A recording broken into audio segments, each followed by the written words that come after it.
Have you ever met someone who seemed normal, maybe even helpful, but hid a dark secret? Someone whose job was to save lives, but kind of chose to end them instead. Today, we're going to peel back the layers of a chilling tale from the late 20th century, a story that's going to make you question the very institutions meant to protect us. How about that intro? Wow. That's pretty intense, just like camping. The voice you're hearing, it's me. It's Matt. Joining me as always is the Dun Queen, Meg. What's up? Hey. So I was thinking probably it's like, have you ever met someone who seemed normal, maybe even helpful, but hid a dark secret? I'm like, that's dating in our area. That should be on all of the dating apps or whatever. Have you ever met someone who seemed, and then finds out that, yeah, not the good one. I think it's the lack of sunlight. Okay.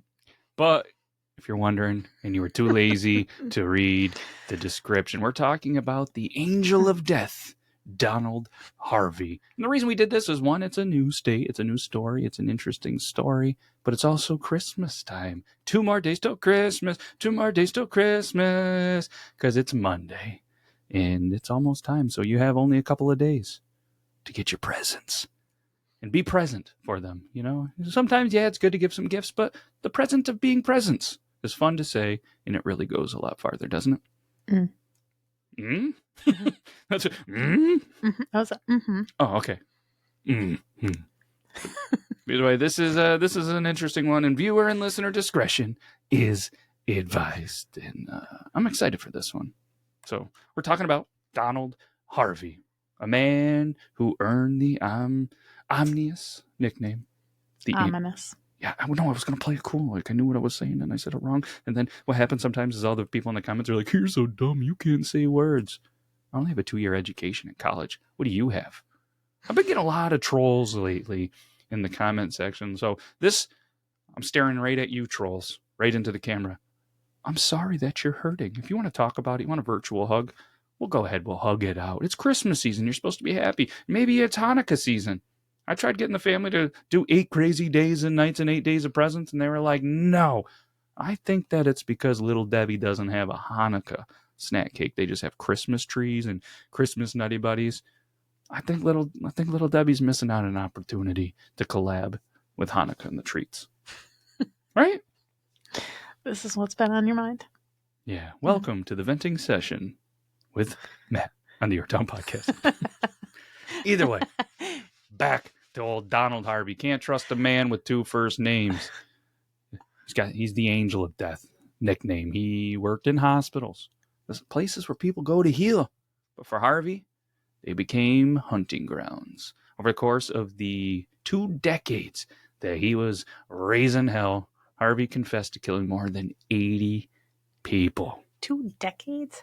Yeah. What the terrifying part is, Meg? Most of these murders went unnoticed for years. This is a case of manipulation, opportunity, and just pure evil, wrapped in just a deceptively ordinary little Christmas package. Because this is the gift. Merry Christmas to all of you. This episode we're going to dedicate just as a gift for Christmas to you, because we're not buying you anything, because Meg's still not on camera. We're $50,000 short. And obviously that's a long time running joke. You gotta go back a couple episodes. But let's do the intro. Let's dive into this if you want. You want to read this little part of the notes? Put me on the spot. She's laughing because I'm going to start putting a little bit of tidbits that's labeled Meg, and I'm gonna get her a little more. She likes to sprinkle her tidbits like she's Little Debbie, putting on the little white chocolate and red, dyes that are poisoning and giving people diarrhea. And but I want more people to hear her beautiful voice. Okay, so this is a story of how one man used trust and access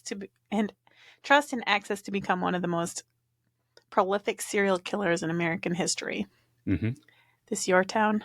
This is... See, I'm not good at this. No, you're good. You're good. You're just thinking too much. You put me on the spot. I put you on the spot. This is your town, and tonight we're unmasking the angel of death.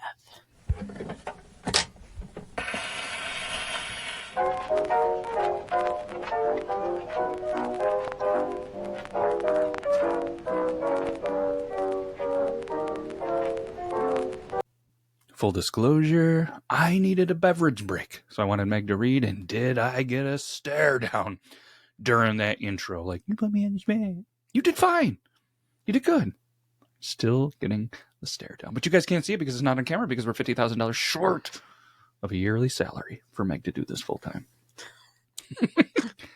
Someday. Imagine if we make it and this is our job someday, and we're going to retire and we're going to look back and be like, look at this episode. We're kidding around still about the potential of doing this for a living, and Meg's got to be on camera, and then you're going to be on camera and all that now. No? Mm-hmm. Let's talk about Donald. All right, Donald Harvey was born on April 15th, 1952 in Butler County, Ohio. His upbringing wasn't remarkable. He was the oldest of three kids born to Ray and Goldie Harvey. How about that for a name? I like Goldie. Me too. Yeah. Mm-hmm. He was born in a working class family.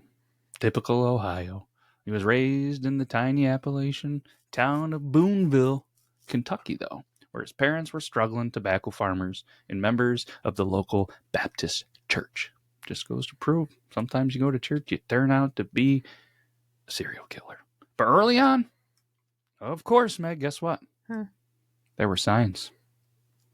That nobody saw the signs. That didn't open up their eyes and see the signs. That there was something just not right with the boy.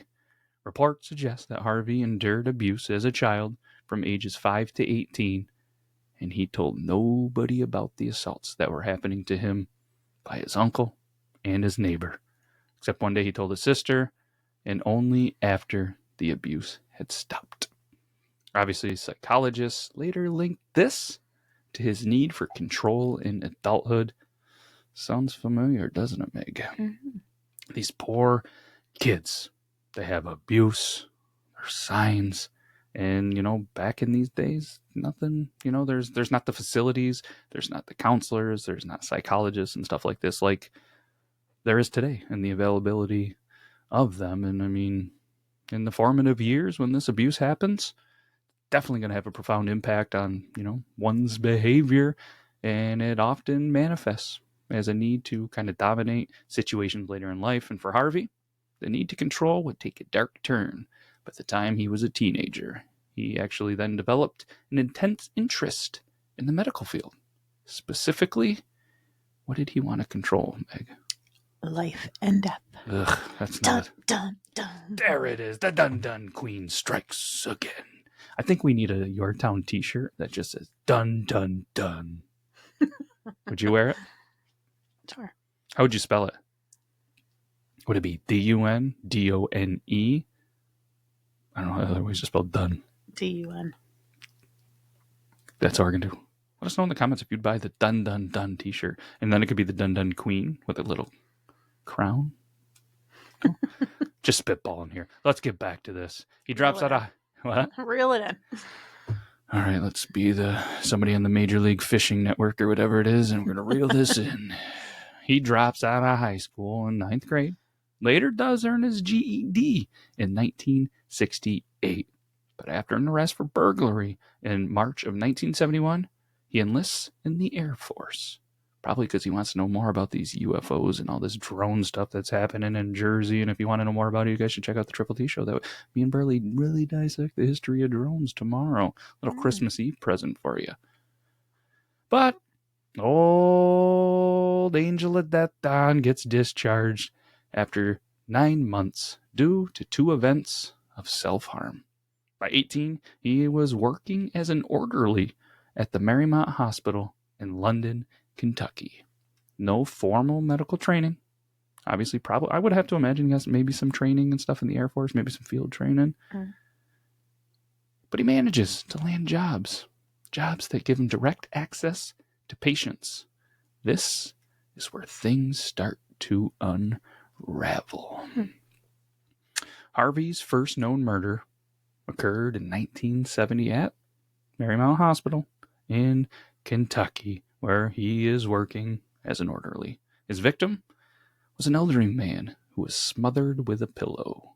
Harvey later claimed that he was trying to ease the man's suffering, but the truth was much more sinister. And this is exactly what makes Harvey so terrifying. He justified his own actions by telling himself and others this was a mercy kill. But mercy had nothing to do with it. Over the next few years, Harvey became skilled at using methods that were difficult to detect. He poisoned patients with arsenic, another arsenic reference, and cyanide that were tampered by the IVs. He even used plastic wrap to suffocate some of his victims. That's disgusting, isn't it? Mm-hmm. He later confessed that in the first 10 months of his first job, he killed at least 12 patients. His second victim was killed in the room with Danny George, who was a 12-year-old child. Harvey was insistent that he killed purely out of a sense of empathy for the suffering of those who were terminally ill, but also admitted that many of the killings were committed due to anger. Pure anger at the victims. His victims ranged from middle-aged to elderly and were usually, unusually broad in range, including men, women, various races, ethnicities. Oh, that one got me. That one got the tongue. Okay, got the tongue there. There was all sorts of victims. It didn't matter what race, what age. They were just his patients. The only thing that they did have in common, they were cardiac patients. That's intriguing, right? Mm-hmm. He then goes on to work at several hospitals, including the Cincinnati VA Medical Center. I'm sure that these facilities love having the history all Donald in their facility. And each time, though, he moved, the death toll follows. But what's really chilling is how he kind of flew under the radar for so long. Hospitals just continued to chalk up deaths to natural causes, and Harvey knew how to manipulate records. He was meticulous. That's scary. How scary. And thankfully, you know what I mean? The medical records, the technology, there's always documentations, sign-offs, the way that the medical field has evolved from the 70s, 60s, 70s, even the 80s when he's around has really started to come around. So stuff like this doesn't happen. But it's scary how he just continually did what he did under the radar. And to be honest, the full extent of Harvey's crimes may never be known since there was so many undetected for so long. And I mean, yeah, he can later claim this. As we know, we've done quite a few episodes. We've seen a lot of documentaries. They're not always telling the truth. Some people claim that they were theirs just to claim them. And a lot of them, not only probably he doesn't know, we'll never know. Because again, the documentation says natural causes. But again, when you're starting to kill these victims with arsenic, cyanide, insulin, suffocation, different poisons, whether it was morphine, maybe you turn off a ventilator, you administrate a little bit of some fluid that was tainted with hepatitis B, maybe some HIV, which resulted in hepatitis infection, but no HIV infection, and lines as rather than death. Insertion of a coat hanger into a catheter. That one's causing a puncture in subsequent. What is that word? Subsequent what? Peritonitis? Sure. That's a word. I don't know. Abdominal puncture. Ugh, man, what a sick, twisted person. Cyanide and arsenic were his most used methods, with Harvey administering them right into some food or even injections. The majority of Harvey's crimes took place at Marymount and Cincinnati VA Medical Hospital in Cincinnati's Drake Memorial Hospital. Harvey did not limit his victims to helpless hospital patients, though. Where, when he was suspected that his lover and roommate, Carl Howler, of infidelity, he poisoned his food with arsenic, so he'd be too ill to leave their apartment. He poisoned 2 of his neighbors, sickening one, Diane Alexander, by putting hepatitis serum in her drink, and killing the other, Helen Metzger, by putting arsenic in her pie. He also killed his victim and I guess his partner's father, Henry, with what, Meg? Arsenic. Arsenic, which we did look up. Can't smell it, can't taste it. How do these people get so much access to arsenic? I don't know. I mean, I don't know if it's one of those. I guess maybe that's where the saying from "a little goes a long way." Maybe you buy a little bit of arsenic and it goes a long way. I don't know. I don't ever want to know. You really don't know how to get it right. No. Good. I'm safe. But if something happens to me, 2020 hit us up. Kidding. Let's talk about how he covered his tracks, Meg. Harvey didn't just rely on poisons. He used insulin overdoses and even switched patients' oxygen tanks with empty ones. Could you imagine being a poor patient, this guy, and you have to rely on oxygen? Having a loved one of mine that I lived with for several years, having to be on oxygen all the time, I couldn't imagine. All of a sudden, not being able to breathe because what you're supposed to be doing, what you're supposed to be paying, and you even take an oath to protect and serve, or whatever the right oath is that these, caretakers do. Mm. Just empty oxygen. My God. One of his most audacious acts involved contaminating food in the staff lounge with hepatitis serum. That son of a gun. I'm just gonna grab my lunch out of the fridge. Oh, got a little hepatitis in there. I'm sick. I'm dead. I mean, his attacks were calculated, almost obsessive. He kept a diary detailing the name of the victims. Oh, he did. Okay. And the methods that he used. I was going to say there's no way he remembers them all. He documented it. This wasn't a man that simply acted on impulse. This was a methodical killer who enjoyed the power that he had. That sick son of a gun. I wonder if there's like a movie or series or anything about this. But know who would know, Meg? The Google. Is there a movie about the angel of death? Old Donald Harvey. Let's see, Google, is there? There is. Mindhunter. Oh, you know? I don't. I've started watching that, and then things happened, and I just didn't have time, and then I forgot about it. There we go. Do we have something to watch now? Okay. Should we have probably watched it before we did the episode? Probably. Maybe we'll do a part 2. I see all these fancy podcasters and YouTubers that are like, part 2 of The Angel of Death, Donald Harvey. I don't know why that was the podcaster voice I chose. That's pretty good though, right? Yeah. But what's even crazy, nobody caught on. I feel like it's still hard to believe that all of a sudden, all these people are dying. Old Don is involved in old people. His partner's father, friends, neighbors, colleagues, co-workers, staff thing.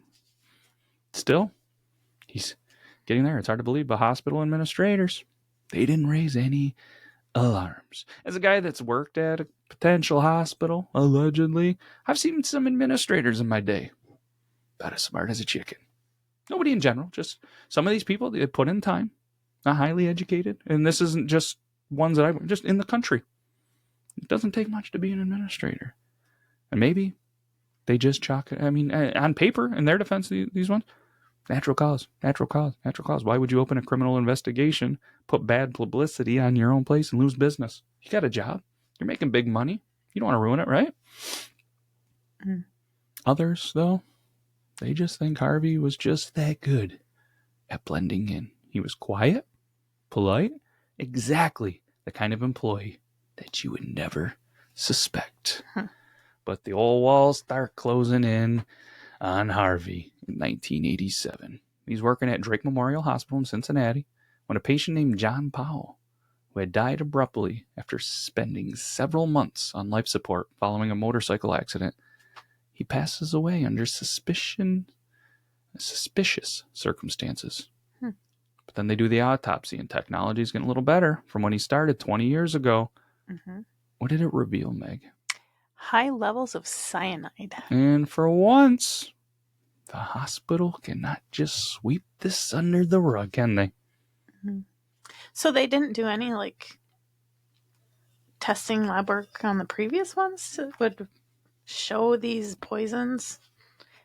It appears not. I mean, they're dying of natural causes. I mean, they walk in. Said, this person passed away. They were on life support. They were super sick. They were old. They probably were just like, unfortunately. And I mean, let's be honest. Death happens at a hospital. A lot, and I have to imagine, again, in the 60s, 70s, you know, I mean, they're not detecting, you know, even cancers and stuff like that. There was a lot of people that died of natural causes at 35 when technically, if they were alive during our time, probably could have had a cure before early detection. Here's your reminder, go see a doctor. Use code BEARDLAWS. Tell them we sent you. So, I don't think that'll work. it's not going to work. I tried. It sounded cool on paper. That's what all the cool people are doing. Harvey becomes a person of interest when the investigators learn that he had been forced to resign from the Cincinnati VA hospital after he was caught stealing body parts for occult rituals.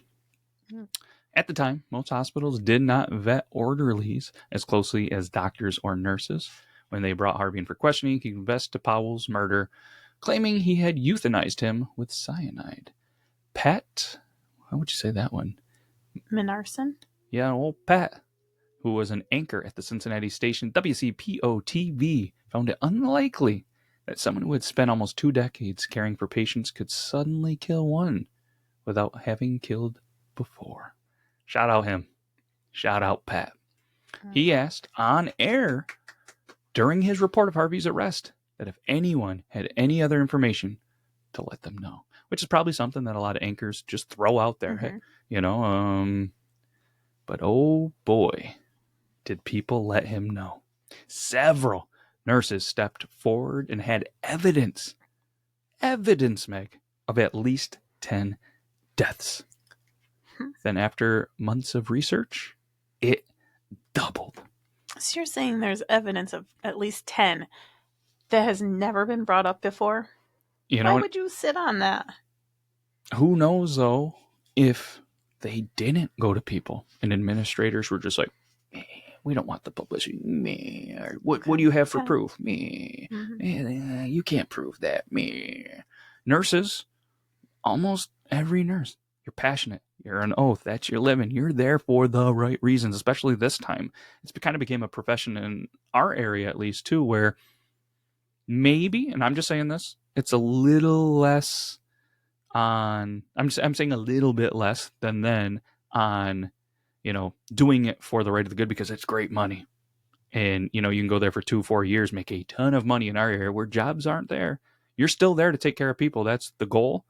But there's some good money and a good living and a lot of time off. Like, it's a great life. And back then, I don't think it was as good of a money. You were in it because you had a heart. You were there to help and fix people, you know. But like I said, the venting process he wasn't a nurse, wasn't a doctor. You're just there to help. You're there to just be around and kind of not to, you know what I'm saying. I'm not saying just to be around because there's a lot of people that do their job, do it very, very well. But this person, not so much. But yeah, raises some red flags for sure that they held on to this, but I wonder why. So Harvey has his court-appointed lawyer, Bill Whalen. Sounds like he could have been a country star back in the day. And when Bill was briefed in advance about the findings, he immediately asked Harvey if he had killed anyone else.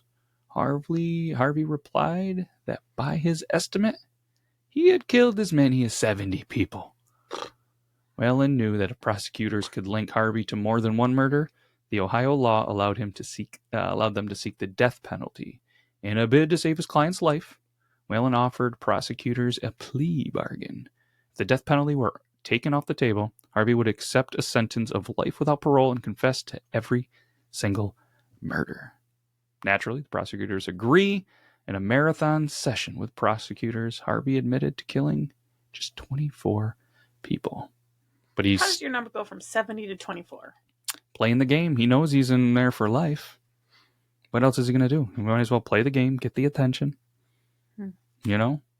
And he always maintained that he was helping his victims. So in 1987, August, he pled guilty to 24 counts of first-degree murder. In accordance with the plea agreement, he was sentenced to 3 concurrent terms of life in prison. But the sheer number of lives he took is staggering to think he might have continued if not for that one autopsy. Which, you know, motorcycle accident, I didn't see the age, but, you know, if it's a motorcycle accident, maybe a little bit younger, they're like, he's on life support. There's no way that this person's going to pass away in the state that they're in, but he did.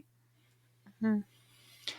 The plea agreement allowed prosecutors to seek the death penalty if more murders came to light. Well done, prosecutors. Mm.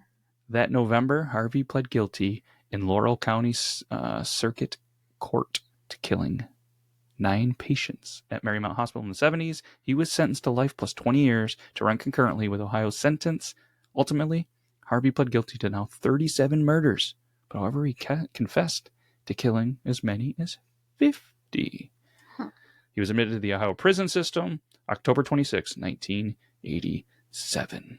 Experts, they've debated his motives for years. Was it really about mercy? Was it about control? Most agree it was the latter. Harvey himself admitted he felt a sense of kind of euphoria after each killing. And that's kind of what makes his case so complex. He wasn't a typical serial killer in the sense that he didn't torture, he didn't stalk, he simply took advantage of his position and access to patients. And it's a chilling reminder that not all serial killers or killers fit the mold that we expect. Harvey died in 2017 after he was attacked in prison. Even in death, he remains a haunting figure. His story forces us to ask hard questions about trust, oversight, and the dark potential of human nature. This makes me want to never go to a hospital. I mean, if you have to, you have to. But, I mean, at the end of the day, he did claim in 87 people that he murdered, even though 37 were actually only confirmed. So, again, it's one of those ones. Is he just throwing out a number? Is he taking, I guess, as killers, and I'm doing air quotes, taking credit of other deaths? But I guess they were the final total that they were able to confirm and convict was 37 of the potential 87. And again, this took place from 70 to 87. He died at 64 years old. So again, what do we take away from this, Meg? For one, pure evil. It can hide in plain sight. Donald Harvey used it as a weapon, and that's what makes his crime so horrifying. But it also shows the importance of accountability. Hospitals were improved through their monitoring, their systems, their softwares that can expose, flaws like Harvey put into the system. But I don't know. I want to thank everybody for listening to this, and Meg's going to take us out with a quote. Of all forms of inequality, injustice in healthcare is the most shocking and inhumane. These often invoke words attributed to Reverend Dr. Martin Luther King Jr. Long name, amazing results. SeawayHelpWanted.com. You're welcome. But either way, shout out to Wikipedia. We greatly appreciate you, as always, for all the information. Meg, let's have ourselves a day, huh? Mm-hmm. Just a reminder, it's the holiday season. And on a more serious note, if you're struggling, there's a lot of people that don't find the holidays great. Find someone to talk to. That's what I want to leave with this, all right? So, have a good Christmas, Hanukkah, holiday. Stay warm, stay healthy. We appreciate the heck out of you. We only got one more episode of 2024, and we're going to do big things in 2025. What do you think, Meg? Let's do it. Or do you want to just keep doing the same thing what we've been doing? Yeah. No. Yeah. Either way, we got stories, we got stuff, and we're going to wrap up all 52 states in 2025. That's pretty cool. We'll just keep doing some stuff. You have any suggestions, some stories? Let us know. There's always room for improvement. There's always room for improvement. We are going to improve for sure, but we're going to keep having fun with it. And this is what it's about. So I thank you, Meg, for taking time out of your day to kind of get away into the studio, do some recording, have a beverage. Hopefully it's still fun for you. Yes, it is. Good. She was pretty hesitant on that. But can't thank you enough. We'll see you next week. Merry Christmas. Happy holidays. Bye. Bye-bye.